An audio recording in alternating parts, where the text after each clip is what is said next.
Current shock కొట్టి చనిపోయిన తర్వాత ఆమె పడ్డ కష్టాలు ఏ స్థాయిలో ఉన్నట్టే సినిమా కష్టాలు మించిపోయి ఉన్నాయి. ఆమె చెప్తున్న విషయాలు వింటుంటే ప్రతి ఒక్కరి హృదయం కరిగిపోతుంది. ఒంటరిగా ఉన్న స్త్రీ చూస్తే మహిళలు కాదు, మగవారే కాదు, మహిళలు కూడా ఎలాంటి భావంతో చూస్తారో విషయాల్ని ఆమెను అడిగి తెలుసుకున్నాం. వనజాక్షి నమస్తే అండి. నమస్తే సార్. వనజాక్షి, ఇంతకుముందు మీ స్పీచ్ విన్నాను. ఒంటరి స్త్రీ అంటే ఒంటరిగా ఉన్న స్త్రీ కనపడితే మగవారే కాదు మహిళలు కూడా చులకంగా చూస్తారనే విషయం మీ నోటి నుంచి విన్నాను. సార్ 100% అంటే మగవారి దృష్టి వేరే రకంగా ఉండొచ్చు, కానీ మహిళలు కూడా ఒంటరి స్త్రీ పట్ల అంత చులకన భావంగా చూస్తున్నారు అనే విషయాన్ని ఫస్ట్ టైం వింటున్నాను. అంటే ఒక మహిళకి మహిళే శత్రువు. ఒకసారి ఈ విషయాలు సమాధానం చెప్పే ముందు మీ భర్త పేరు, మీ కుటుంబం, మీ భర్త ఏ పరిస్థితిలో యాక్సిడెంట్గా చనిపోవచ్చు? సార్, నా పేరు వనజాక్షి. మాది కుడేరు మండలం, కొరకోడు గ్రామం, అనంతపురం జిల్లా. మేము ఒక వ్యవసాయ కుటుంబం నుంచి వచ్చాము. మా ఆయన ఫార్మర్. మా ఆయన వచ్చేసి మేము తోటలో మొక్కజొన్న పంట పెట్టింటిమి సార్. అది హఠాత్తుగా మా ఆయన మరణించడం జరిగింది కరెంట్ షాక్తో. ఆ రోజు మరుసటి రోజు ముందు వర్షం రావడం జరిగింది. గాలి వానలకి కొంచెం డీపీ దగ్గర వైర్లు తెగిపోవడంతో మా ఆయన సర్చ్ చేసుకోవడం, కరెంటు పోయిందనే సిచ్యువేషన్లో ఆ రోజు ప్రతి వారం వచ్చేసి 3 గంటలకు సాయంత్రం కరెంటు పోవడం జరుగుతుండే సార్. ఆ రోజు ఏదో మా దురదృష్టవశాస్తు ఆ రోజు పోయి మరీ తిరిగి వచ్చింది కరెంటు. అది గమనించకపోకుండా మా ఆయన తొందరగా వెళ్ళాడు. రాత్రి నైట్ సార్ 8 గంటల టైంలో జరిగింది ఆ ఇన్సిడెంట్. కింద నేల మీద పడిన వైరు తొక్కడంతో మా ఆయన అక్కడికక్కడే మృతి చెందాడు. ఆ విషయం అయితే మాకు తెలియదు. నేను ఎక్కడో, మా ఆయన ఆటో డ్రైవింగ్ కూడా చేస్తూ ఉండే సార్. అంటే ఒకటే అంటే మేము బ్రతకలేమని చెప్పేసి మా ఆయన వేరే అట్లా ప్లాన్లతో చేసుకొని బ్రతుకుతా ఉంటుంది. నేనైతే మా ఆయన ఇట్లా ఆటోకి పోయినాడని అనుకున్నాను, కానీ మా ఆయన తోటలో చనిపోయిన విషయం తెలియదు. 10 వరకు వెయిట్ చేసినా రాలేదు. ఫోన్ చేస్తానా రింగ్ అవుతుంది, మా ఆయన హెల్ప్ చేయడం లేదు. అది కొంచెం చెట్లలో ఉంది డీపీ, అసలు ఎవరికి మనుషులకు కూడా కనపడదు సార్. అది నైట్ మా ఆయన శవం మాకి తోటలో ఉంది అని తెలిసే లోపల నైట్ 12 అయింది సార్. అది 2013 జూన్ 4వ తారీఖు జరిగింది. అప్పటికి నాకు బాబు 9 నెలల బాబు సార్. డెలివరీ అయిన తర్వాత 9 నెలల బాబు. అప్పటి నుంచి అప్పటికే మేము మా ఫ్యామిలీ నుంచి డివైడ్ ఉండి బ్రతుకుతున్నాం సార్. అప్పటి నుంచి నాకు బ్రతకడం చాలా ఇబ్బంది అయిపోయింది సార్. ఒక డిప్రెషన్లో ఉండిపోయినా నేను ఎట్లా బ్రతకాలి, ఇంత చిన్న పిల్లోని చూసుకొని. ఇప్పుడు ఒంటరిగా ఉండే వాళ్ళంటే చాలా దీనంగా చూస్తారు, ముందు పోయి నుంచి వెనక మాట్లాడతారే. ఈ సిచ్యువేషన్లో ఎట్లా బ్రతకాలి, ఇన్ని అవమానాలు భరిస్తూ అని ఒక డిప్రెషన్లో ఉండిపోయినా. ఒక 2 సంవత్సరాలు అదే ఇదిలో ఉండిపోయి నేను సూసైడ్ చేసుకోవాలనే డిసిజన్ కూడా తీసుకున్నాను సార్. ఆల్రెడీ ఆ ప్రయత్నాలన్నీ చేసుకున్నాను ఇంట్లోనే. చనిపోదాము అంటే డోరు లాక్ చేసుకోకుండా ఓన్లీ తలుపులు అట్లా వేసేసుకొని నా ప్రయత్నం నేను చేసుకుండగా మా బాబు వచ్చి అమ్మ అనే ఒక్క మాటతో నా ప్రాణం మళ్ళీ తిరిగి వచ్చింది సార్. ఆ రోజు బాబు నీకు లేపాడు? అవును సార్. అప్పటికే నా బాబు 3 ఇయర్స్ బాబు ఉండే సార్. వాడు ఆడుకునే పోయినాడు, తిరిగి వచ్చాడు. ఆ టయానికి ఖచ్చితంగా వచ్చి డోర్ తీసి అమ్మ అన్నాడు. అంటే చిన్నపిల్లాడు కదండి సార్, అంత అవగాహన లేదు మా అమ్మ ఏం చేస్తుంది అన్నది. ఒక్కసారిగా నాకు ఇంకొక 2 నిమిషాలు నింటే నా ఊపిరి పోయేది సార్. అది నా అదృష్టవశాత్తు, నా కొడుకు అదృష్టం సార్, నాది కాదు. ఎందుకంటే నాన్నని పోగొట్టుకొని మరి అమ్మ కూడా పోయింటే చాలా ఏ పరిస్థితుల్లో పెరుగుతాడో నాకైతే అర్థం కాలేదు. ఇప్పుడు అన్నీ ఆలోచన చేస్తే నా కొడుకు నేను అలా చేస్తా అంటే కదా అనే ఒక ఆలోచన ఇప్పుడు వేధిస్తూ ఉంది నాకు. నేను ఆ రోజు ఆ తప్పు చేసిందంటే ఒక అనాథగా మిగిలిపోతుండే కదా, ఎట్లా బ్రతుకుతాండే, ఎంత దీనంగా చూస్తాండ్రు నా కొడుకుని అనే ఒక బాధ కలుగుతుంది సార్. ఆలస్యంగా అయినా నువ్వు మంచి నిర్ణయం తీసుకున్నావు సార్. నువ్వు తీసుకున్న లైన్ కూడా కరెక్ట్ లైన్ అన్నమాట. అవును సార్. ఏం పాపం చేశాడమ్మా ఆయన బాబు అనాథ వాళ్ళు? అంటే నాకు వచ్చేసి నీ కడుపును పుట్టడం ఆయన చేసిన తప్ప, నీ భర్త యాక్సిడెంట్. అవును సార్. ఆయన చూడాల్సిన ఆలనాపాలన కన్న తల్లి నువ్వు ఆత్మహత్య చేసుకుంటే ఆ పిల్లడి పరిస్థితి ఏమవ్వాలి? అంటే అది కరెక్టే సార్, కానీ ఈ సొసైటీలో జరుగుతున్న సిచ్యువేషన్లు బట్టి చాలా మంది లేడీస్, అంటే జెంట్స్ ఎలాగో అలాగ బతికేస్తారు సార్, కానీ లేడీస్ అలా కాదు కదా. తప్పు చేసే ఆమె అంటూ అంటే అననీలే అని తుడిచిపెట్టుకుపోయే రకాలు ఉంటారు సార్, కాదనడం లేదు. ఏ తప్పు చేయకుండా మాటలు పడాలంటే ఏ ఆడ మనిషి పడదు సార్. ముఖ్యంగా తన శీలం మీద నిందేస్తే భరించలేదు. అది కరెక్ట్. భర్త ఉన్నా భర్త లేకపోయినా కూడా ఆ విషయంలో మాత్రం లేడీ కాన్ఫర్మైజ్ కాదు సార్. అవును. ఇప్పుడు ముందు ఏదో నాకు ఈ పొలం ఉంది సార్, అంటే మా మామ వాళ్ళ ల్యాండ్ అంతా నా పేరు మీద రాయకపోయినా కూడా నేనే దౌర్జన్యంగా నేను ఎట్లా బ్రతకాలా, నువ్వు ఆస్తి రాస్తి పొలము ఇకపోతే నేను ఎట్లా బ్రతుక్కోవాలా, నాకు కష్టం అవుతుంది బాబుని పెంచుకోవడానికి అని చెప్పేసి మాకు 10 ఎకరాల పొలంలో ఉంటే 3 భాగాలు నాకు బాబా ఉన్నాడు సార్. అంటే మా ఆయన వాళ్ళు ఇద్దరు, ఒక ఆడపడుచు, ఆమెకు పెళ్ళైపోయింది. మా బావ వాళ్ళు అంతా డివైడ్గా ఉన్నాము. ఆస్తి అయితే మాకు ఇవ్వలేదు మా మామ. అప్పులు మాత్రం పంచిచ్చాడు సార్. ఎవరు వాళ్ళు సపరేట్ అయిన తర్వాత అప్పులు మాత్రం పంచిచ్చేసాడు, అప్పులు కట్టుకోండి అని చెప్పి. అప్పులు కట్టుకున్నాము, ఏదైనా గోల్డ్ అంతా మా ఆయన బ్యాంకులో పెట్టేసి అప్పులు కట్టుకున్నాము. కొంచెం పంట వచ్చిన తర్వాత తీర్చుకున్నాము. మాకు బాబు పుట్టాడు, ఆయన చనిపోయినాడు. బాబు పుట్టిన తర్వాత 9 నెలలకు ఆయన చనిపోయినాడు. ఆ తర్వాత నేను ఆస్తి అడిగినా మా మామకి. ఆస్తి ఇవ్వకపోతే ఎట్లా మామ, ఇన్ని రోజులు నీ కొడుకున్నాడు మాకు తెచ్చిపెట్టేకన్న ధైర్యంతో మేము ఏది పట్టించుకోలేదు నిన్ను, ఇప్పుడు ఇవ్వకపోతే ఎట్లా అంటే, ఇస్తే నువ్వు అమ్ముకొని పోతావేమో, ఎవరినన్నా చేసుకొని పోతావేమో అన్న చాలా అసభ్యకరమైన మాటలు మాట్లాడాడు సార్. నేను అవన్నీ మీడియా ముందే చెప్పుకోలేను. అట్లాంటి సిచ్యువేషన్లో నేను ఎలా బ్రతకాలి, ఎందుకు బ్రతకాలి అని ఆలోచన చేసినాను. కానీ నాకు బాబు ఉన్నాడు కదా, అనాథ అయిపోతాడు అనేది నాకు మైండ్లో తట్టలేకపోయింది. ఒక డిప్రెషన్లో ఉండిపోయినా నేను. ఒక్కసారిగా బాబు వచ్చి డోర్ తీసి అమ్మ అనే పాటికి అప్పుడు నేను ఎంత తప్పు చేస్తున్నానో నాకు అర్థమైపోయింది సార్. కానీ నేను చనిపోయే సిచ్యువేషన్లో కానీ ఎట్లా బ్రతికినానో నాకు ఒక దేవుడిచ్చిన వరమేమో ఈ ప్రాణం అనుకున్నాను సార్. మరి ఆ ఊపిరి ఆగిపోయింది సార్. నా కాళ్ళు చేతులు కూడా వణుకొచ్చేసి నేను లేను, నాకు అసలు అక్కడ ఏం జరుగుతుందో కూడా నా మైండ్కి తట్టడం లేదు అప్పుడే. కానీ ఎట్లా బ్రతికానో నాకు అర్థం కాలేదు.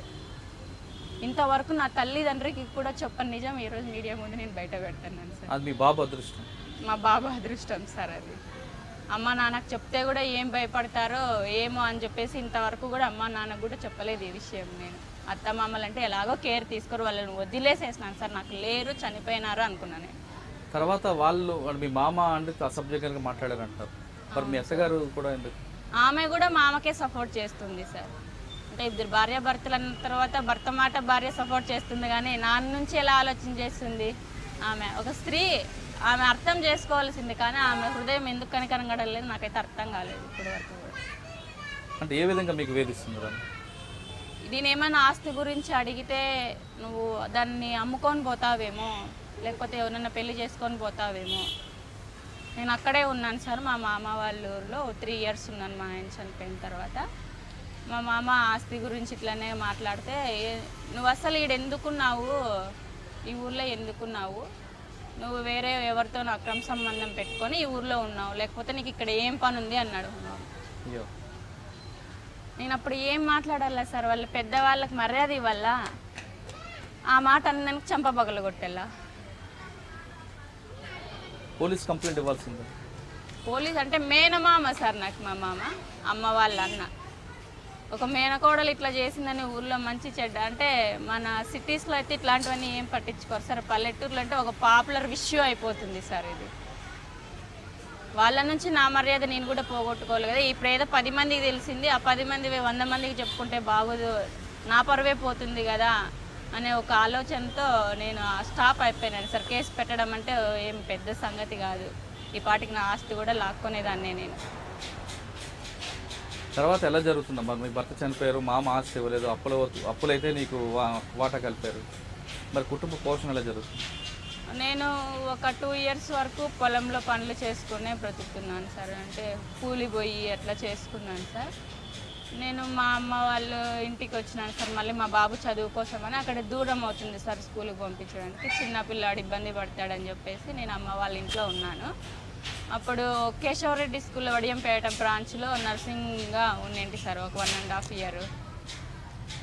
కానీ బాబు అక్కడ హాస్టల్లో ఇబ్బంది పడుతున్నాడు, ఉండలేకపోతున్నాడు అని చెప్పేసి ఇప్పుడు అమ్మ వాళ్ళ ఇంట్లోనే ఉన్నాను సార్.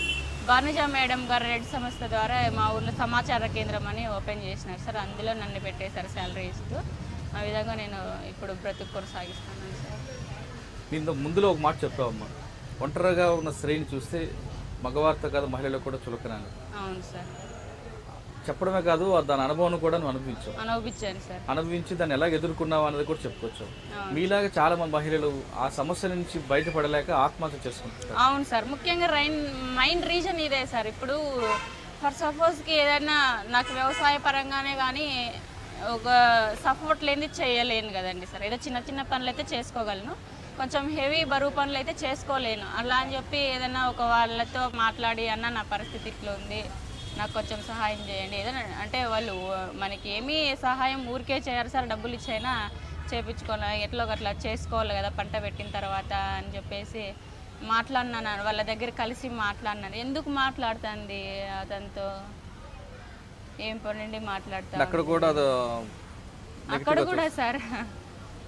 అది ముఖ్యంగా జెంట్స్ కంటే ముందు లేడీసే మాట్లాడతారు సార్ ఆ విషయాన్ని. అవును, ఆమె చేసే పని ఏమి, ఎదుర్కొన్న సమస్యలు ఏమి, మాట్లాడితే తప్పేముంది, ఎందుకు మాట్లాడుతుంది అవన్నీ ఆలోచన చేయరు. మాట్లాడుతుందంటే అదే ఉద్దేశంతో మాట్లాడుతుంది అంతే. ఇంకా మైండ్ రీజన్ అది మనసులోన బయట కూడా చెప్పేవారా మీ దగ్గర? అంటే బయట అంటే ఎదురుగా ఏమీ మాట్లాడరు సార్, పక్కన పక్కన వాళ్ళు మాట్లాడుకుంటూ ఉంటారు, అదే డిస్కషన్ చేసుకుంటూ ఉంటారు అన్నమాట.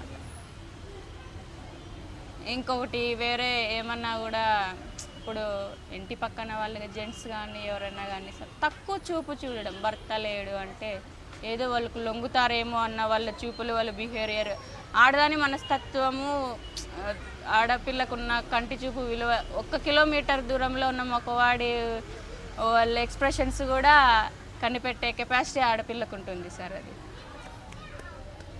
వాడి నడివడికలు, వాడి చూపులు, వాళ్ళ బిహేవియర్, వాళ్ళ మాట తీరు అవన్నీ కూడా వితిన్ 1 సెకండ్లో కూడా కనిపెట్టేయచ్చు సార్. అట్లాంటి సిచ్యువేషన్లో చాలా కష్టం సార్ ఆడపిల్ల. అటువంటి పరిస్థితులు ఎదుర్కొన్నావా? ఎదుర్కొన్నాను సార్ నేను చాలా వరకు. ఎక్కడ అంటే విలేజ్లోనే సార్. అంటే తక్కువ చూడడము, చూస్తూనే ఉండడము, వాళ్ళని ఏదైనా పనులు చేస్తున్నప్పుడు ఏమన్నా మాట్లాడడము, అట్లా నేను చాలా వరకు ర్యాష్గానే మాట్లాడతాను సార్ నేను. ఎందుకంటే నేను అక్కడ తగ్గాను అనుకో ఇంకా వాడు ఎక్కువ చేస్తాడు కదా అన్న ఒక ఆలోచనతో రే అంటే రే అంటా నేను. అప్పుడు అంటాను సార్. దాన్ని మాత్రం నేను తక్కువగా తీసుకోను. ఆ విషయంలో కాంప్రమైజ్ అయినాను అనుకో, రేపొద్దున ఇంకో రకంగా కూడా మాట్లాడతాడని చెప్పేసి ఏదైనా కూడా ఫర్ సపోజ్ మగవాళ్ళు మంచిగా మాట్లాడే వాళ్ళ దగ్గర కూడా కొంచెం కోపంగా గట్టిగా మాట్లాడతాను సార్ నేను. గంభీరానికే భయపడాలి అవతల వాడు అని చెప్పేసి. అట్లా మనము ఒక ఆత్మస్థైర్యం అనేది ఉంటే ఎవ్వరు ఏమీ చేయలేరు అనే ఒపీనియన్ సార్. ఎట్లా అంటే ఇంత పెద్ద వ్యవస్థని మార్చాలంటే మనకు కష్టం సార్ చాలా. అందరూ ఒకే ఆలోచనలో ఉండలేరు. వాళ్ళ మైండ్ సెట్ని మార్చాలంటే దేవుడి తరం కూడా కాదు. కానీ కొంతమంది మహిళలు మీరు చెప్తున్న సమస్యల్లో మీలాంటి సమస్యలు ఎదుర్కోలేక నిత్యం 4 గోడల మధ్యన ఉండిపోయి వాళ్ళు ఏడ్చుకుంటూ ఉండడం, అది కరెక్ట్ అయిన సమస్య పరిష్కారం కరెక్ట్ కాదు సార్. అది ఏడ్చుకుంటూ ఉంటే సమస్యలు తీరుతాయి సార్. ఇప్పుడు ఫర్ సపోజ్ నా సమస్య ఉంది, నేను ఏడుస్తున్నాను, మా అమ్మ నాన్న ఏడుస్తున్నారు, అందరూ ఏడుస్తే కనుక నా సమస్య తీరుతుంది. అట్లా ఏడిస్తే సమస్య తీరుతుందంటే ఒక ఫ్యామిలీ అంతా 1 సంవత్సరం పాటు ఏడ్చొచ్చు. అది కరెక్ట్ కాదు సార్.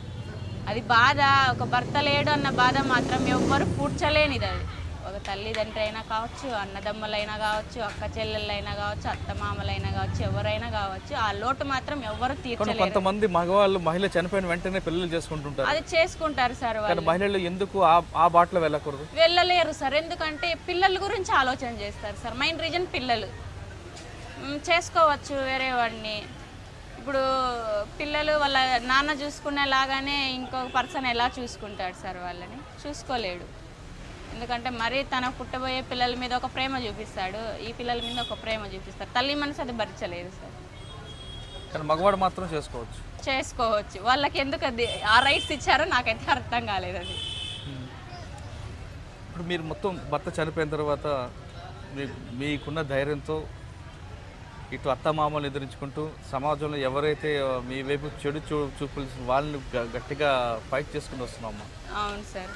ఇప్పుడున్న పరిస్థితుల్లో మీలాంటి సమస్య ఎవరికైనా వేరే మహిళలకు వస్తే వాళ్ళు వేరే మార్గంలో వెళ్ళకుండా, అంటే ఆత్మహత్యలు చేసుకోవడం కానీ లేదంటే వేరే మార్గంలో పయనించకుండా ఉండడానికి మీరు ఇచ్చే మంచి సలహా చెప్పండి సార్. ఆత్మహత్య అనేది మనగా నిర్ణయించుకునేది సార్. అది అంటే ఎవరు మనకి క్రియేట్ చెయ్యరు. నువ్వు చనిపోవని అయితే ఎవరు చెప్పరు. మన చుట్టూ ఉండే పరిస్థితులు బట్టి మనం ఆ నిర్ణయం తీసుకున్నాం. ఒక్క ఆలోచన, వాళ్ళంతా ఎవరు సరైన మనల్ని అంటే మనం చనిపోవాల్సిన అవసరం ఏముంది మనకి? వాళ్ళంతా ఎవరు అసలు? పోనీ మనకి ఏమైనా హెల్ప్ చేస్తున్నారా మనం బ్రతకడానికి? లేదు. చేసుకున్న అత్తమామలే చేయలేని పరిస్థితి. వాళ్ళందరినీ ఎందుకు మన దృష్టిలో పెట్టుకోవాలి? వాళ్ళంతా ఎవరు? దారిని పోయే వాళ్ళంతా అంటున్నారని చెప్పి మనం చనిపోతే మన పిల్లలు ఏం కావాలా? వాళ్ళ నోటిని దుమ్మేసి మన మార్గం మనమేం చనిపోతాం. ఉండే వాళ్ళకి ఎంత నరకం ఉంటుందో ఇప్పుడు మనం అనుభవిస్తున్నాము. పోయిన వాళ్ళు ఎలాగో పోయి ఉంటారు. ఉండే వాళ్ళు ఎన్ని కష్టాలు అనుభవిస్తున్నామో తెలుసు. మనం కూడా పోతే మన పిల్లలు ఎంత కష్టం అనుభవిస్తారు. సార్ మెయిన్ రీజన్ నేను ఈ డిసిజన్ తీసుకోవడానికి కారణం ఏమంటే మా ఊర్లో ఒక ఆమె సూసైడ్ అటెంప్ట్ చేసుకుంది సార్. ఆమె చనిపోవడమే కాకుండా ఇద్దరు పిల్లల్ని, మగపిల్లల్ని సార్, ఇద్దరిని నడుముకు కట్టుకొని బావిలో దూకేసింది. 3 ప్రాణాలు పోయినాయి సార్. ఆమె ఏం ఆలోచన చేసిందో, నేను చనిపోతే నా పిల్లల్ని చూసేవాళ్ళు ఎవరు ఉండరు కదా అనే డిసిజన్ అయితే ఆమె కరెక్ట్ సార్. ఎవరు చూడలేరు. అది పోయింది మా వాతన వేసిపోయింది పిల్లల్ని మేమెందుకు చూసుకోవాలా అనే మాటలు అయితే మాట్లాడతారు. ఒక్క క్షణం ఆలోచన చేసి ఆమె బ్రతికింటే ఇప్పుడు పిల్లలు దాదాపు అంటే ఫస్ట్ ఇయర్ సెకండ్ ఇయర్కి వచ్చే పిల్లలు అవుతండ్రి. ఆమెనే పోషించగల తెలివితేటలు ఉండేవి. ఆలోచన చేసింటే మనము ఈ ప్రపంచంలో మనము ఉన్నామనే ఒక గుర్తింపు ఉండేది కదండి సార్. మనకి చనిపోయిన తర్వాత తిరిగి రాదు జీవితము. ఉన్నప్పుడే ఏదైనా మనకంటే మనం పెద్ద తెలివి పరులు, మొత్తం సొసైటీ అంతా మన మీదే ఫోకస్ చేస్తుంది, అందరికీ మనం తెలిసిపోతాము అన్నది కాకోకుండా ఏదో అంతో కొంతలో మనకి తెలివి ఉంటుంది, దాన్ని ఉపయోగించుకొని బ్రతకల్లా అనే ఉద్దేశంతోనే నేను చనిపోయే స్టేజ్ నుంచి బయటపడి ఇప్పుడు ఈ మీడియా ముందు మాట్లాడగలుగుతున్నాను సార్. అండ్ ఫైనల్గా మీరు చెప్పేది ఇలాంటి కష్టం వచ్చిన ఒంటరి మహిళ అనే ఫీలింగ్ లేకుండా మీ కాళ్ళ మీద మీరు నిలబడాలి అంటూ ధైర్యం చెప్తా ఉంటాం. అవును సార్.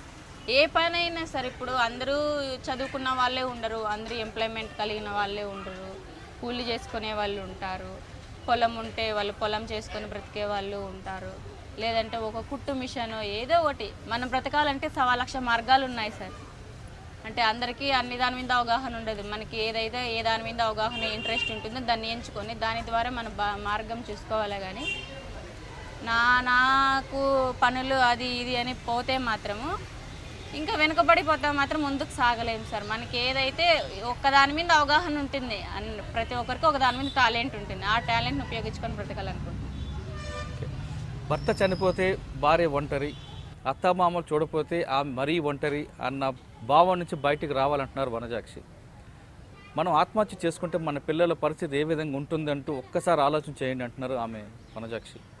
మహిళ అనే ఆమె ఎవరైనా సరే మనకి ఎవరైనా వేధిస్తే అక్కడికక్కడే రెస్పాండ్ అయ్యి సీరియస్గా తీసుకుంటే వాళ్ళు కూడా మన వైపు చూడరు అంటుంది. కాకుండా ఒంటరి మహిళ అయితే మగవారే కాదు మహిళలు కూడా చులకన చూస్తారనే ఒకప్పుడు భావం నుంచి బయటకు వచ్చి ఆమె కాళ్ళ మీద నిలబడి బాబుని చక్కగా చదివించుకుంది. ఆమె చెప్పిన మాటల్లో ఆమె కూడా ఆత్మహత్య చేసుకోవాల్సిన పరిస్థితి ఏర్పడినప్పుడు అమ్మ అనే పిలుపు ఆమెలో మార్పు తీసుకొచ్చింది. దయచేసి ఆత్మహత్య చేసుకోవాల్సిన అందరూ కూడా మీ పిల్లల ముఖాలు చూడండి అంటూ ఆమె వేడుకుంటుంది. ఇది ఈ వారం వనజాక్షితో ఎక్స్క్లూజివ్ ఇంటర్వ్యూ. వచ్చే వారం మరో గెస్ట్తో మళ్ళీ కలుద్దాం. అంతవరకు నమస్కారం. నా పేరు వనజాక్షి. ఒంటరి మహిళ అంటే ఒక అనాథ కాదు, మనకి భర్త లేడు అంటేనే మనం అనాథ కాదు, మన పిల్లలు ఉన్నారు అనే ఒక విషయాన్ని గుర్తుపెట్టుకొని మనం బ్రతకడానికి 1,00,000 మార్గాలు ఉన్నాయి. మనకి అందులో ఏది ఇంట్రెస్టబుల్గా ఉంటే అది తీసుకొని ముందుకు సాగాలని కోరుకుంటున్నాను.